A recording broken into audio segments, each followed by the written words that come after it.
Hello வணக்கம்.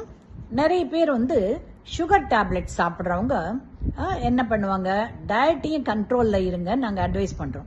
ஆனால் அவங்க என்ன நினச்சிக்குவாங்க, நிறைய சில ஸ்வீட் சாப்பிட்டாலோ நிறைய ஃபுட்டு சாப்பிட்டாக்க உடனே டேப்லெட்டும் ஒன்று எக்ஸ்ட்ராவாக போட்டால் கண்ட்ரோல் ஆகும்னு நினைக்கிறாங்க. இட்ஸ் நாட் அ மேத்தமெட்டிக்ஸ், ரைட்டா? ஸோ இதனுடைய பிரின்சிபிள் இது என்னன்றதை நீங்கள் புரிஞ்சுக்கிட்டீங்கன்னாக்கா இந்த தப்பு பண்ண மாட்டீங்க.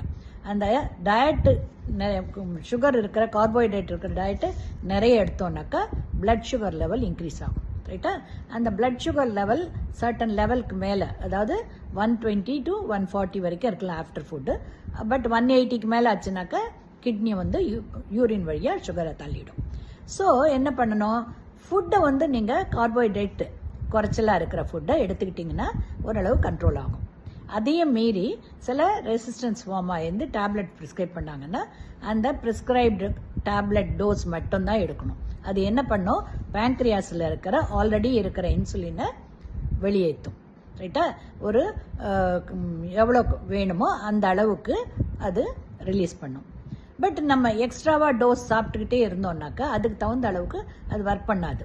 அது கிட்டத்தட்ட ஒரு குதிரையை ரொம்ப ஓடிக்கிட்டே இருக்கு, அதை இன்னும் ஓட சொல்லிட்டு சாட்டையால் அடிக்க என்ன ஆகும், அது சோர்ந்து போய் கீழே விழுந்துடும். அதே மாதிரி தான் பேங்க்ரியாஸில் இருக்கிற அந்த இன்சுலின் செக்ரீட்டிங் செல்ஸ் எல்லாம் ஓவராக நம்ம சுகர் இருக்கிற கார்போஹைட்ரேட் இருக்கிற ஃபுட்டை சாப்பிட்டோம்னாக்கா அது சோர்ந்து போயிடும். அது ஒர்க் பண்ண முடியாமல் சோர்ந்து போய் கட்டாயம் இன்சுலின் போடுற லெவலுக்கு வந்துடுவோம், ரைட்டா?